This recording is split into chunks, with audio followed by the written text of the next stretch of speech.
Asia cup মানেই পাক ভারত লড়াই। ক্রিকেট বিশ্বের অন্যতম প্রতীক্ষিত ম্যাচ হতে যাচ্ছে আজ। এশিয়া কাপের মঞ্চে মুখোমুখি হচ্ছে দুই চির প্রতিদ্বন্দ্বী ভারত ও পাকিস্তান।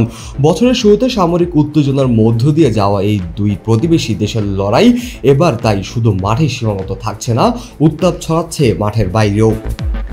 সাম্প্রতিক রাজনৈতিক টানাপোড়েনের প্রেক্ষাপটে ভারতের কয়েকজন সাবেক ক্রিকেটার ও রাজনৈতিক ব্যক্তিবর্গরা পাকিস্তানের বিপক্ষে না খেলতে বিসিসিআইকে অনুরোধ করেছিলেন, কিন্তু সব বিতর্ক ও বয়কটের ডাককে পিছনে ফেলে শেষ পর্যন্ত ম্যাচটি হচ্ছে ঠিকই।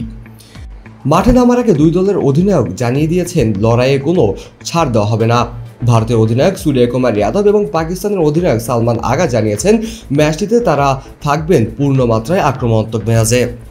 তবে পরিস্থিতি ঠান্ডা রাখার বার্তা দিয়েছেন পাকিস্তানের কিংবদন্তি পেসার ও সাবেক অধিনায়ক ওয়াসিম আকরাম। বার্তা সংস্থা এএফপিকে দেওয়া এক সাক্ষাৎকারে আকরাম বলেন, এটা শুধু একটা খেলা, উপভোগ করো, ক্রিকেট ছাড়া অন্য কিছু ভেবো না। একটা দল জিতবে, একটা হারবে, চাপ আসবে, সেই চাপ উপভোগ করো, কারণ দিন শেষে এটা শুধু একটা খেলা। এশিয়া কাপে অন্তত 3বার মুখোমুখি হওয়ার সম্ভাবনা রয়েছে ভারত পাকিস্তানের। রোববার ম্যাচটি হবে দুবাইয়ে, যেখানে 25,000 দর্শকের উপস্থিতির প্রত্যাশিত। ওয়ালটন এখন দেশের সীমানা পেরিয়ে পৌঁছে গিয়েছে 50টিরও বেশি দেশে। ওয়ালটন, ঘরে ঘরে, বিশ্বজুড়ে।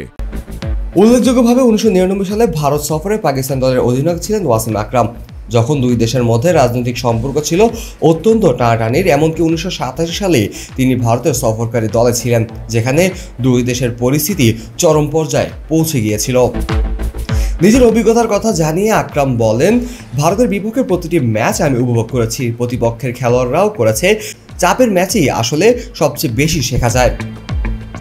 এই মুহূর্তে কিছুটা অভিজ্ঞতাহীন পাকিস্তান দলের প্রতি ওয়াসিম আকরামের পরামর্শ, অতিরিক্ত চাপে না পড়ে এবং এশিয়া কাপে জয়ের লক্ষ্যই মনোনিবেশ করা উচিত। আকরাম বলেন, শুধু ভারতের বিপক্ষে জিততে হবে এই চিন্তা বাদ দাও, ভাবো এশিয়া কাপ জিততে হবে, বড় দলের কাছে হারলেও লড়াই চালিয়ে যেতে হবে, ভালো খেলতে হবে। এর আগে পাকিস্তান, আফগানিস্তান ও আমিরাতকে নিয়ে হওয়া ত্রিদেশীয় সিরিজ জিতে টুর্নামেন্ট এসেছে আত্মবিশ্বাস নিয়ে। আকরাম মনে করেন এই টুর্নামেন্টে পাকিস্তানের ভালো সম্ভাবনা রয়েছে।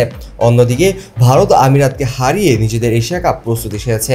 এখন দেখার বিষয় কি হয় আজকের ম্যাচে। Kazi Mohammad Arafat, on field.